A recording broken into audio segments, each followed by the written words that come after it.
Welcome back.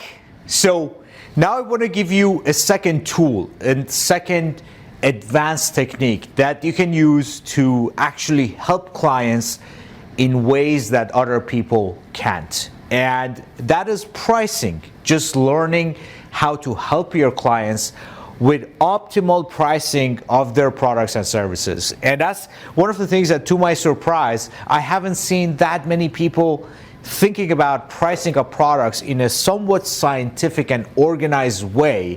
And by a little bit of being thoughtful about it, and I'm going to give you a framework on how to think about optimal pricing, but just you don't even have to be, take it too far. Just a little bit of it will help your clients, quite a bit, and would separate you from the competition, other consultants or other agencies that can provide, consulting services, but because you know a little bit more, you're able to kind of separate yourself from the crowd. Now, here's a simple way to think about it. Price of a physical product, so price, okay, equals cost, and I'm going to put cost of goods sold, all right? So some people refer to it as COGS, plus markup, okay? So a product that it costs $10 to build, like let's say this t-shirt might take $10 to build, and then you can put a $10 markup on it, so $10 to actually order it from the manufacturer, and you put a $10 markup on it and you sell it for $20. All right, does that make sense? So this is your cost. If there's advertisement, in accounting terms, you shouldn't include cost of advertisement into COGS, but for the purpose of this talk, let's put all costs here. So $10 cost of everything combined. If you ship, cost of shipping goes here, plus $10 markup, which is your gross margin, and then that means you have to price the product at $20. Now, the real question that you have to ask your customer, so a customer might come to you and are like, I have this product, I don't know how to price it. So you need to first understand the costs, okay? So once you understand the costs, then the question becomes, how much is the optimal markup or gross profit that you have to add on top of cost to get the net result, meaning to get the price of the customer. And for that, I'm going to show you a simple diagram that is hopefully going to guide you. Okay, so think of this chart right here. All right, and x-axis is, let's say, markup in dollars, and y-axis is gross profit. Okay, so if you have zero markup, meaning you sell a product at cost, all right, so your markup is going to be zero. Regardless of how many units of a product you move, you will make exactly $0 of gross profit, okay, because whatever number of units you move, you are not making any gross profit per unit, meaning your markup equals to zero. Therefore, you make no money, no gross profit. It's just everything comes and goes. Nothing is left in the bank, okay? If you put an unreasonably high markup on a product, right? Let's say you want to sell a t-shirt and you price that t-shirt $1 billion, right? It costs $10 to make, and you put $1 billion of markup on it, and you sell it for $1 billion and $10, all right? You will make, again, $0 in terms of gross profits because no one will buy it. So your quantity will be zero, and therefore you will make no money. So the curve, the optimal curve or gross profit curve, looks something like this. It starts from zero, it goes up, so this is the underpriced region, and then you have optimal price region, and then it drops and it goes again to zero. Interesting, right? So basically here, this is underprice.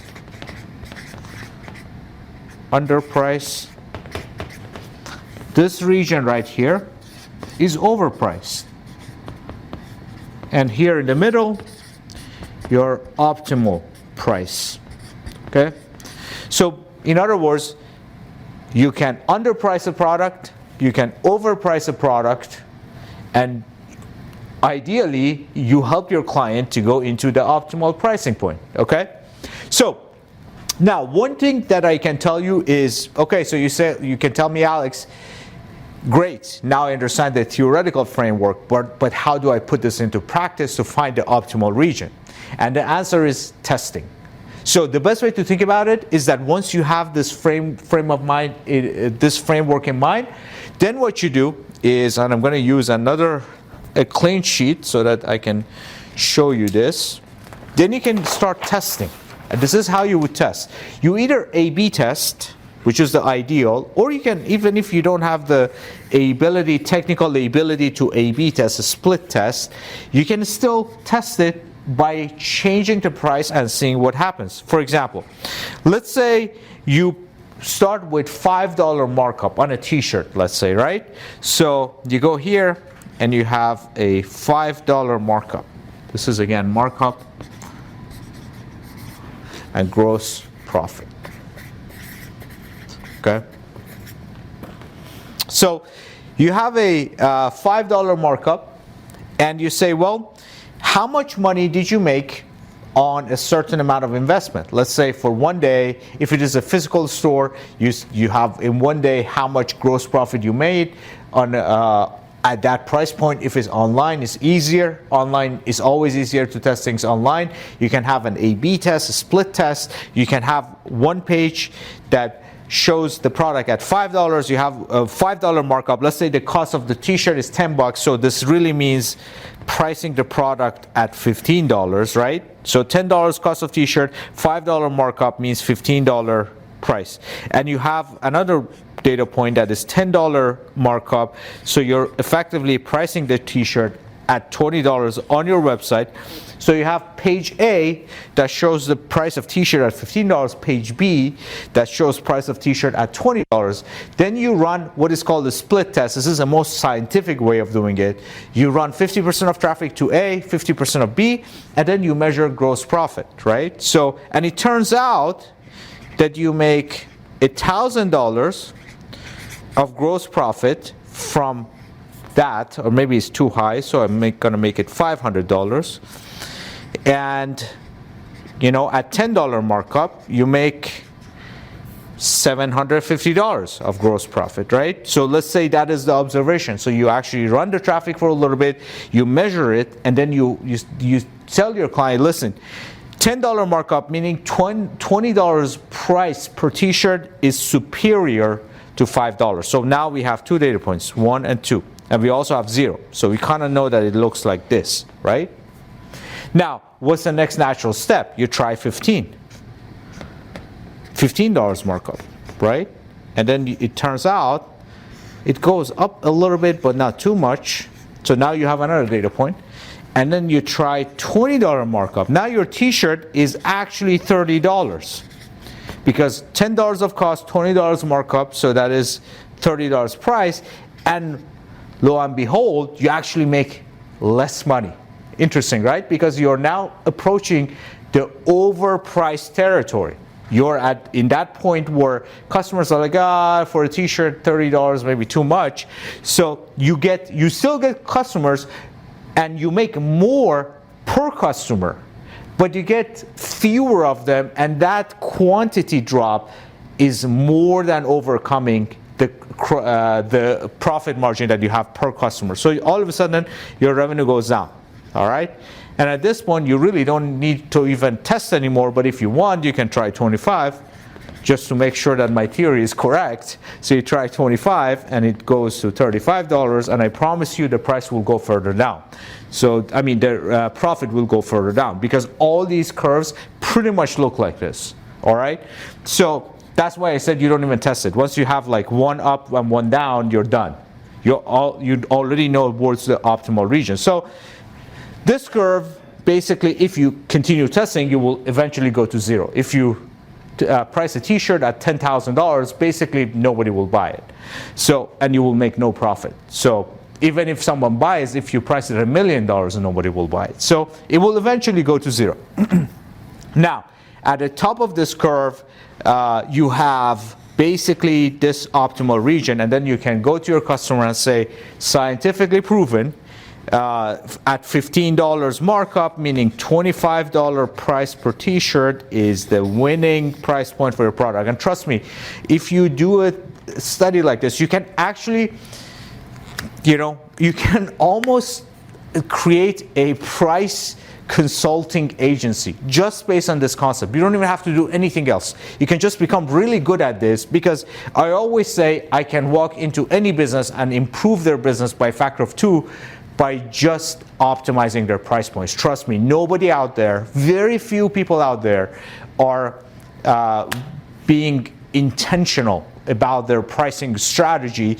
And if you really master this alone, this can give you either a massive competitive edge or be a great consulting tool. You can charge separately for this as a package for your customers, add it to your arsenal of products, and just go to your customer and say, hey, listen, I can conduct a study to find the optimal price points for your product on your website, and run this study. And remember, you can go underpriced region, overpriced region, optimal price region. And you can do this either by split testing, which is a scientific way of doing it, or if you don't have the technical ability, or the customer doesn't have the technical ability of having multiple pages and running traffic split testing between them, you can just do it on a daily basis. It will be not as accurate, but it's still better than not doing any testing. So you can run it for a few days on one price point, and then go and run it for a few more days on a second price point. Like I said, because the nature of traffic can kind of fluctuate, it will be less accurate, but it's still better than nothing. So yeah, and just use this simple formula and know this thing. Gross profit, as you go from zero markup to very high amount of markup, as you increase the price, gross profit starts from zero, then goes up. So it's kind of like you're climbing a hill, then you reach the peak of that hill, and then it goes down. So all you gotta do is walk up and see, okay, my altitude is going up, meaning I'm going up the hill, so keep climbing. And then once it's at the peak, it kind of stops climbing, so you're not making more gross profit, and at some point it drops. So you want to kind of walk up, and then when it drops, you stop. Does that make sense? So you're basically pricing up, and then when you see a drop, you maybe go back a little bit to where the peak was, and then that is your optimal price point. Now, if you want to be a little bit more advanced, I'm going to tell you how I do it. So again, this is markup or price, and this is profit, gross profit, really, gross profit, okay? So it goes up and down like that, right?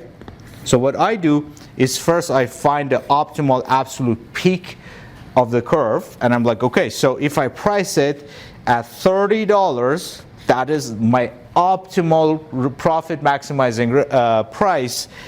So I go a little bit below that. I normally take that and go 95% below that. Like this would be, if this is whatever it is, I go 5% below the peak, a little bit to the left basically.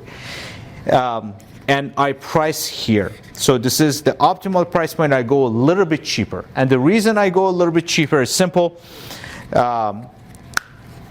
Yes, you will lose a little bit of revenue or gross profit, but you are getting more customers. Does that make sense? So the lower the price, the quantity goes up. Now you make slightly less per customer, so in terms of revenue, this point is inferior to that point, but the quantity is higher, and it's not that much worse. So I kind of am always tend to go for more quantity of customers, because you know that with more customers you build your customer base faster, and therefore using cross-selling, these people will come back and buy other products from you, hopefully, and that gives you a competitive edge. But you don't want to go too much into the underpriced region where you're not making any money or very little money, and that's actually where the underpriced region is. So I try to be slightly to the left of the optimal price, not too much to the left, and definitely not to the right. So whatever is this point, you definitely don't want to overprice. Overprice is horrible, so do not overprice. Slight underprice is, in my opinion, preferred. Definitely don't completely underprice. So underprice, but not by too much, and then definitely do not overprice. And understand your price curve. This is called price elasticity. If you want to use a fancy word, if you want to Google and learn more about this, it's called price elasticity curve. Okay? And with that, I'm going to wrap up this video, and here's an exercise for you. Before I go, think of a product that you're currently either yourself running, or a customer has a product, or a potential customer. You don't even have to have a customer, but a potential customer. Think of a family member that sells something. Could be anything. Could be actually a service. This is not just applicable to physical products. It is applicable to everything. Service packages, it is applicable to your own service. So if you charge your client, I don't know, $5,000 a month for your service versus $2,000 a month for your service, the same concepts apply. At $2,000 a month, you get more clients, but you make less per client, okay? And at $5,000, you get fewer clients, but you make more. At $10,000, you get even fewer clients, and you make more per client. End of the day, your gross profit, there's a region that optimizes gross profit. So if you overprice really high your own service, nobody will buy it. You will not make that much money. If you overprice it a little bit, some people buy it, but still you will make less than going to the optimal price region. If you underprice it, obviously you make no money. If you charge nothing, you can have 1 million customers, but you make nothing. So you see what I mean, right? Again, even in your own services, you go up. Now here's the exercise. Pick a product or service, whatever, all right? And then design the experiment. Think of basically price points that you think, you don't want to just go $1 up, right? So you got to kind of space these experiments at a reasonable price. For example, for a t-shirt, you can try $10, $15, $20, $30, and $50. So that could be the price points that you test. Design the price points, all right? So you say, I'm going to design these price points here, here, here, here, here, and then kind of come up with a way, okay, so and then play like a strategy game. Say, okay, if I price the product, my t-shirt at $10, because the cost of t-shirt is $10, I will make $0. If I price it at $15, that would be $5 of markup. And if I move 100 units of it, that is 100 units times $5 of markup, that is $500 of gross profit, right? Does that make sense?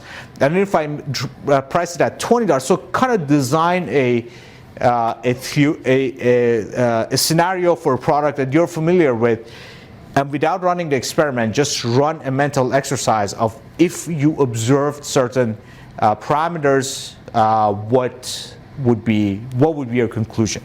And I can even design one for you. This will be the second exercise. I think I always prefer that people go and find their own products and services and actually apply the methodology to it.